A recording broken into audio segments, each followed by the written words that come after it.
And in case you missed our election coverage, last month, right here on BNC, we talked about the Atlanta mayor's race, among other important contests. You'll recall current mayor Keisha Lance Bottoms decided not to run for a second term, and her recusal made the field pretty broad. And there was at least one surprise, as former two-term mayor Kasim Reed was left out of the fray. By the November 2nd contest resulted in a runoff. And today, Atlanta has a new mayor, y'all. Last night, City Councilman Andre Dickens won the contest handily.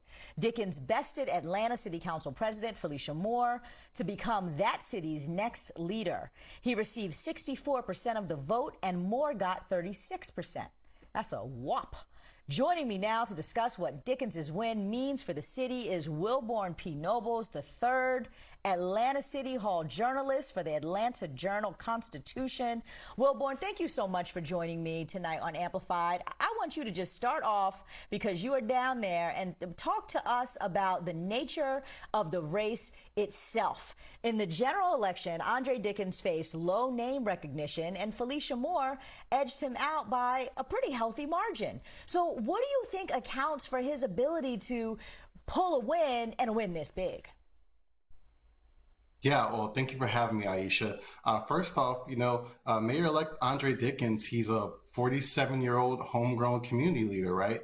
And so in this race, the general race was a very wide open thing ever since Mayor Keisha Lance Bottoms announced that she was going to end her reelection bid in May. So, folks were looking for some change, and they found that with Mayor-elect Dickens. Again, he was born in Adamsville, right, which is a predominantly Black neighborhood in the west side of Atlanta.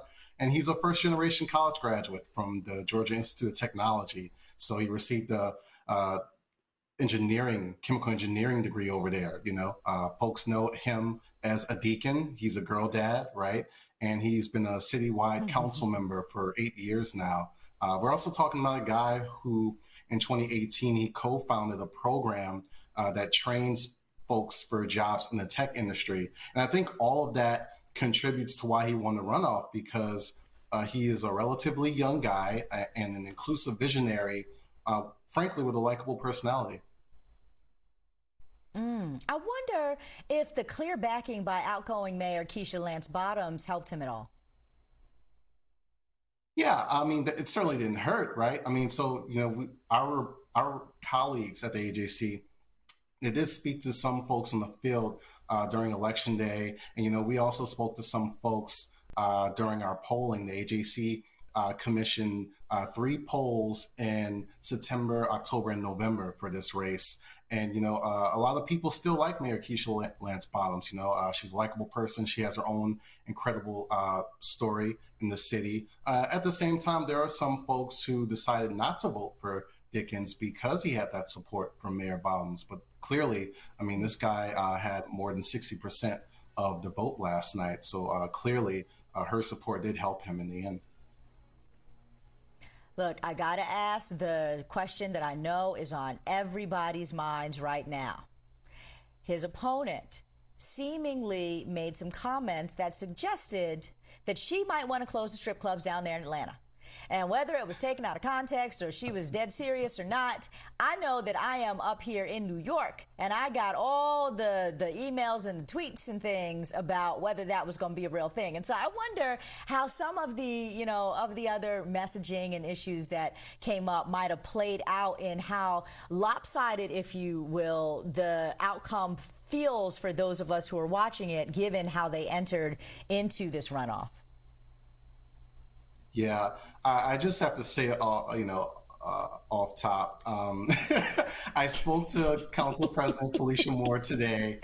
We had a pretty lengthy conversation. Even before I had the chat with her, I knew, my colleagues knew, it was, I hate to say this phrase, right, but it was fake news, right? We've been covering Felicia Moore's candidacy since January, and we have never heard from her lips that she wants to close nightclubs or strip clubs or anything like that. Like, Magic City is going to stay open. She was introduced to Atlanta when she came here during a Black college tour when she was younger. and she fell in love with the city because she snuck out of her hotel with her friends to go to this old club called Crisco's, I believe. So yeah, I mean, she's not closing any clubs, but yeah, I mean, again, that was just some of the weird energy that came out the night before the election, right? I mean, how classic Atlanta that we have this issue. And to her point, this is something we're going to work on later on this week in our Sunday story. You know, she did say, you know, she thinks that might have hurt her, that this rumor started to circulate the night before the race. And who knows, maybe a bunch of entertainers decided to vote against her at the last minute because of that. Look, I bring this up, and thank you so much for addressing kind of the, you know, the fake news or the misinformation that often spreads like wildfire through social media. We talk about quite a bit on this show, and how especially in races with black candidates or just in electoral activities with black community writ large, we tend to get those messages more, right? The way the social media algorithms work, etc. And so I just always want to create opportunity to remind voters and people to pay attention to the real issues that matter and kind of dig deep before you just buy the first, you know, pop off thing that you see that passes through your screen. I want to, you know, kind of also talk about Mr. Dickens himself, because he calls himself a progressive. And that's interesting there in Atlanta, because that's Atlanta, it's Georgia. And so I wonder, you know, how you think that his progressive identity and owning up to it really resonates with voters there as he governs. Yeah, again, like I said, he's been a citywide council member for 8 years. So, you know, that's not a long time, especially when you consider, you know, some of the other high profile opponents in the race, like his runoff opponent, Felicia. She's been a public servant in City Hall for 24 years now, right?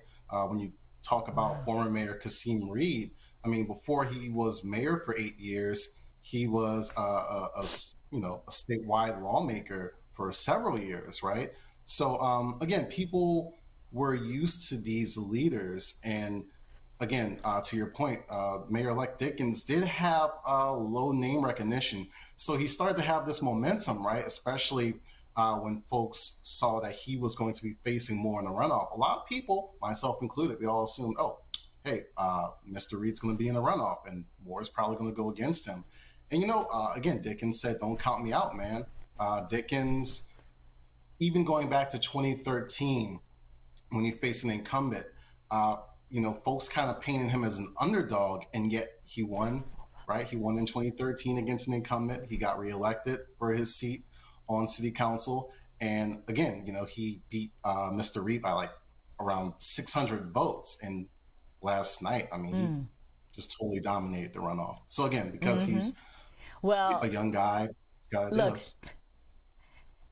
Young guy, progressive. Speaking of progressives, finally, we saw today that Stacey Abrams just threw her hat in the ring for governor again. And I would love for you, in the quick time we have, to give us the dish on what you see as the difference between her campaign that she's going to wage now and the one back in 2018.